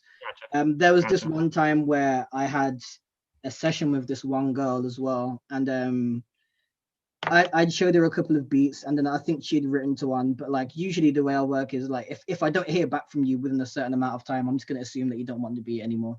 So at this point, it had been about 9 months, and there was this beat that I had that another artist had asked for, and she wanted to put on her album. And then a year later, the girl who I gave the beat to a year ago, who didn't maintain any kind of contact or connection with me, then popped up saying like, oh yeah, we want to use the beat for the album now. And I'm like, yo, it's a bit late. You didn't keep me updated. Yeah. The beat's being sent to somebody else. Bless you, by the way. And then after like a bit of back and forth, basically this girl got somebody else to remake my beat so she could put it out. And somebody else like remade the beat and released the song. The beat, I wouldn't say it sounded exactly like mine, but you could definitely tell that that's where the idea came from. And if you played the 2 beats next to each other, you would definitely be able to tell that it was stolen from my beat. But then legally, there wasn't anything I could do about it because it wasn't my beat. Somebody else remade it. That's something I definitely had to learn the hard way. And I wouldn't really say there's anything you could do to avoid that, but I feel like the best you can do is just definitely keep a strong folder of beats, like keep updating the beats you have in the stash, just to kind of like, you know, situations happens like that. Like for me, if that happens again to me now, I'm not really going to be that bothered because, you know, I've got like 700 unreleased things on SoundCloud. I've got thousands of unreleased beats on my hard drive. If somebody steals one beat, now it's just kind of like, okay, it's whatever. If you start making a lot of money from it, then, you know, you can get other people involved, like a lawyer and stuff like that. Right. But I think that's definitely something to keep in mind, like ways to reduce that happening, which is basically not sending a private SoundCloud link, because you can rip those. If you send the Dropbox link, make sure they're not downloadable until you have some kind of agreement. Yep. This doesn't even have to be like money or anything, but just an agreement that, like, you know, if you don't use this beat in said amount of time, blah blah blah. If I send this beat to you, then, you know, you got to like honor the fact that I sent this beat to you, and you have like a certain amount of time to get the beat done, blah blah blah, or the track done, or you have to update me, not even get it done, but more so, if you take longer than 3 months, you know, update me. Are you still using it or not? Let me know. Yeah. Otherwise, I'm gonna send it to somebody else. But at least in doing that, you minimize the chance of them being able to steal the beat because they don't have the file. But if you do send files out, make sure you have something in written format, like just so you can like be like, okay, cool. This is the agreement. If I give you this file, like I'm gonna give you a certain amount of time. Update me after a certain amount of time. If you don't want it anymore, that's completely cool. Thanks for letting me know. You can send it to somebody else. But as a producer, that's definitely a big one, because I feel like that does happen on a pretty regular basis to a lot of people. Like I said, it's not really avoidable because you can't really be scared to send beats out, otherwise you'll never get anything done. You just have to accept the fact that it might happen, but be prepared for it to happen and don't let it slow you down if it does happen. There are definitely ways to deal with it. It's never going to be your best beat, it's never going to be your only beat, but it definitely is annoying for sure. But Definitely. yeah, that's something I definitely learned the hard way, definitely learning how to send beats to people properly. And plus also, like, I think the one approach that doesn't work is like, you know, sometimes when people, like, if a rapper asks for beats or something, kind of like, you know, email me a few beats, and then you end up sending them like a 3-minute beat with the tag all throughout the beat, like every 20 seconds. Like no one's going to be able to write to that, and no one's gonna buy that beat from you, because, you know, you could get somebody else who hasn't got a tag on their beat and they're gonna end up getting the sale. So I would really recommend that you don't put like 20 seconds of tags all throughout your beats every time you send it to an artist, because it really won't work out for you. Like they'll stop doing that. Like I said, it's just an element of not being afraid to lose a beat if it does happen. But like realistically, you'll be fine if it does happen anyway. But definitely don't do the tag thing. It throws people off you. Especially, like, I remember seeing a tweet as well saying, imagine, like, I don't know, like Chief Keef or like some big trap rapper or something ask you for beats, and they're high as hell, or they're off mollies or something, I don't know, and you send them a beat where they're hearing you, like, someone go like real trap beats like every 20 seconds, they're going to be like, yo, what the hell? And then they're just going to tune out and move to the next one, and you've lost the placement opportunity. So definitely be mindful of that. I wouldn't say there's anything else that really stands out for me in terms of learning the hard way, apart from just kind of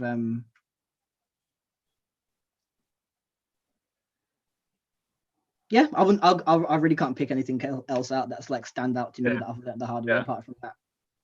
Well, that's very useful. Contracts. Yeah, go ahead.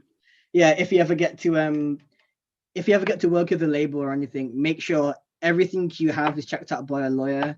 Make sure anything you get, anything they say to you in mouth form, make sure it's written. Like, don't let anybody tell you that, like, oh, like, you know, if you sign the contract, you know, but we'll give you this or that.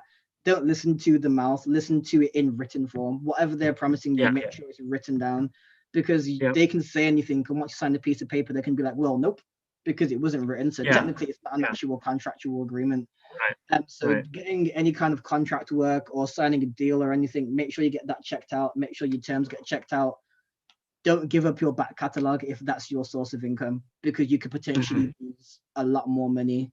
Like a label can give you a 30K advance or something, but then, you know, if you end up spending that 30K and then they own your back catalog, you're not earning any residual money from streaming or like beat sales or anything anymore. So I would not give up your back catalog.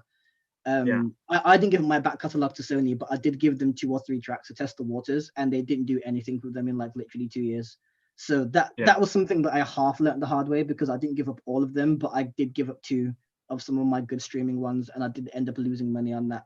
So be very mindful when people are offering you contracts and stuff to like not give up too much, especially if you don't have a lot of leverage as well. If you know you're not like, I think sometimes you do have to be honest with yourself and really realistically evaluate how big you are. And if you know you don't have enough leverage to be able to have control in a contract situation, I probably wouldn't sign the contract yet. Because you realistically, if you sign the contract, you kind of want to have the upper hand, you want to have the control. If you don't have that, or you don't have any kind of leverage to survive on your own without the label, then that can definitely impact your career quite a lot, to be honest. So I definitely would advise on that. I think that's pretty much it. All right. Well, it is 2 o'clock. It is 2 p.m. So that unfortunately does mean the end of our masterclass event. So would just like to thank ROMderful. So if everyone would join me in virtually thanking everyone who joined us as well, including ROMderful Music. Thank you so much for joining us. Thank you, everybody. Shout outs to our selected students for playing your tracks, for opening that up and being vulnerable. It was amazing tracks. Thank you for sharing that. To everyone who's streaming and watching right now on either through Zoom or through YouTube, thank you for joining us. We want to keep this a continuing series of events that we do, and so this was really fun to do, and thanks everyone for being a part of it. So I think without that, unless you guys have any other thing you want to say, well, thank you for sure. This is special thank you to ROMderful for making time for us.